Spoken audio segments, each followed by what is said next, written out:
Hi guys, today we're going to be talking about adding and subtracting of decimals. Now just a quick recap of decimals. We know that decimals are not quite a whole number yet. Okay, so if you're not sure about what a decimal is and all of that, you need to revisit another video about the decimals on the place value system, which would look like this, which simply tells you where the decimals are located and how they're sort of like fractions. They're not even a whole number yet. They're like leading up to a whole. It's like your pocket change. It's not quite $1 yet. So that would be decimals. On the place value chart, you have decimals, you have whole numbers, which are bigger than decimals, right? You have ones, tens, hundreds, thousands, and so on.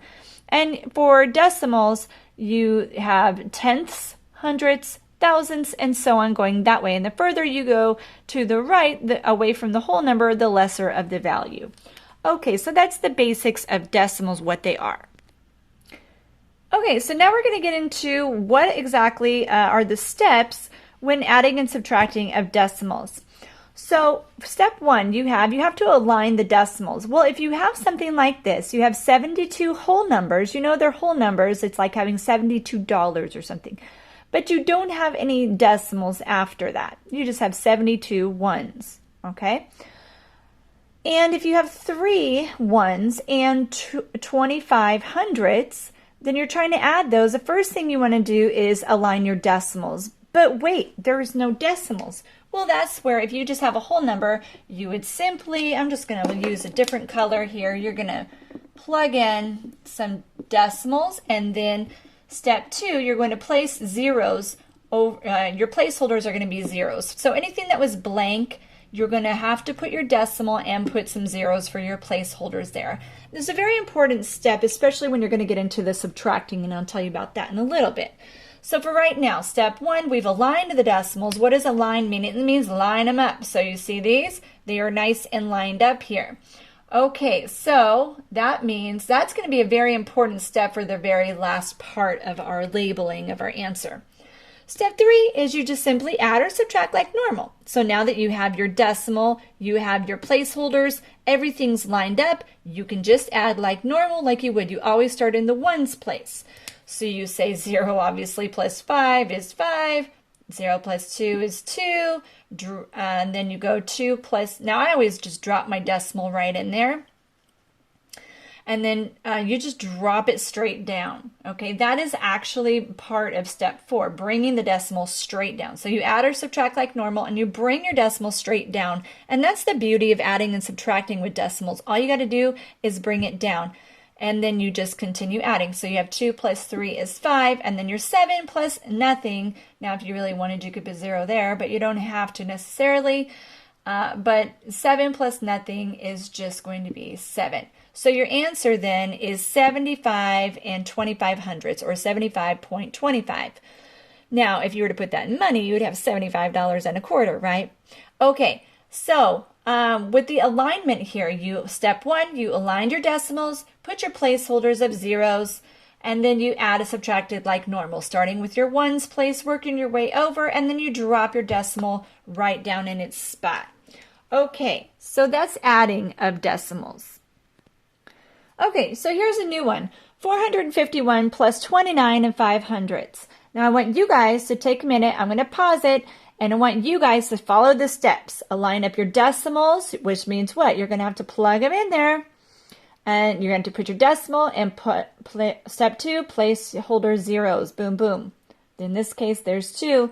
And then add or subtract like normal and bring your decimal straight down in your answer. Continue adding. Make sure that you're not putting your answers like over here. 5, over here.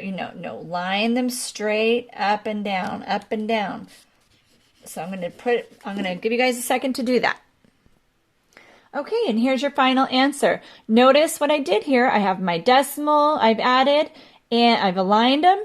I've added my place holders of zeros if I needed them, and I line them straight up and down. And then I add like normal, and I just bring my decimal straight down into the answer. This works beautifully with the decimal straight down for adding and subtracting. It doesn't work that way for multiplying and dividing, but it does for adding and subtracting, just straight down. Now, you just line this up. Make sure, you can even cover these up if you have to make sure it's all lined up. Boom. So if your 5 is like somewhere over here, you need to work on straightening it up. Otherwise, it'll mess you up later on. Notice we had 1 plus 9 was 10. So you have your 0 here. You regrouped like normal. Your 1 up here. I always put a little plus sign. And then you have 5 plus 1 is 6. 6 plus 2 is 8. Lined up. And 4 just straight down. Now, why don't I put placeholders there? You could, but I always put my placeholders in the decimal world if I need it, not in the whole number, because we're used to doing that. Okay, now we're going to move on to subtracting. Okay, so we've got 79 minus 2 and, anytime you see decimals, and 459 thousandths. That is in the thousandths place. So we have, that's our number. Now, if some of you shortcut kings out there thought, woohoo, I'm just going to move it straight down. I don't need no zeros. Those are just extra steps. Well, you need to stick to the steps, and here is why. If you have 79 and you're thinking you can just go, okay, just drop my 459, just drop them on down here in my answer, and then just subtract 79 minus 2, which is 77. So I have 77 and 459 thousandths. No, you don't, because this is more than 2 you're taking away. It's almost 2.5. So you need to borrow. So again, step 1, align your decimals, and step 2, put your placeholders of zeros. Yes, it's extra steps, but you got to do it. You have to follow these steps. Now you can see, oh, these are subtracting with zeros. Yes, it is. So you're going to have to subtract like normal. Well, we know normally that if we have 0, we can't take 9 away from 0. So you're going to have to go next door and say, hey, neighbor, can I borrow one? I don't have any. Go next door. I don't have any. And you're going to have to follow the trail until you can actually borrow one from a whole number. When you do that, it drops that 1 down. So now you have 8 there, and you would have a 10 here. Okay, well, this guy still needs to borrow 1, so we're going to borrow 1 from that 10. And bring that over here for this guy, because you can't skip over places. You have to go place upon place. Now we still got to borrow 1, and now we have a 10, right?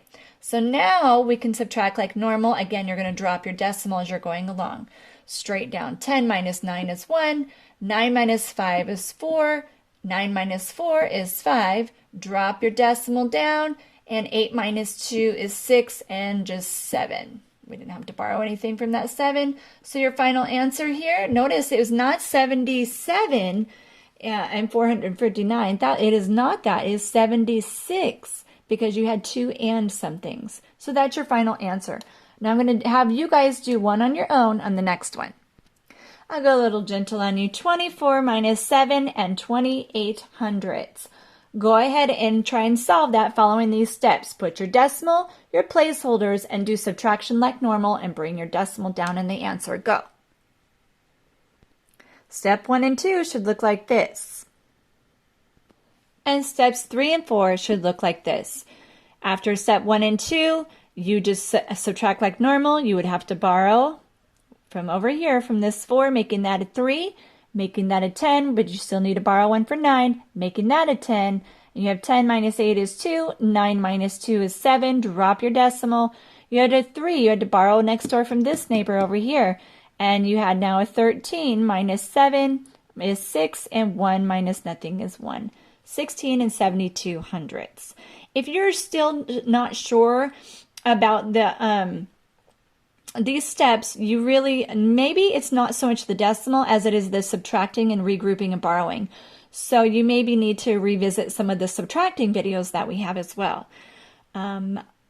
So that's pretty much it for this lesson. I do have one more thing I wanted to add. If you get something that looks like this, 36 and 29 hundredths minus 14, you can't leave a 14 whole number over here in decimal world. So you're going to have to erase this and move it over to whole numbers. And then do step 2, put in your placeholders. And then you would subtract like normal from there. So go ahead and do that.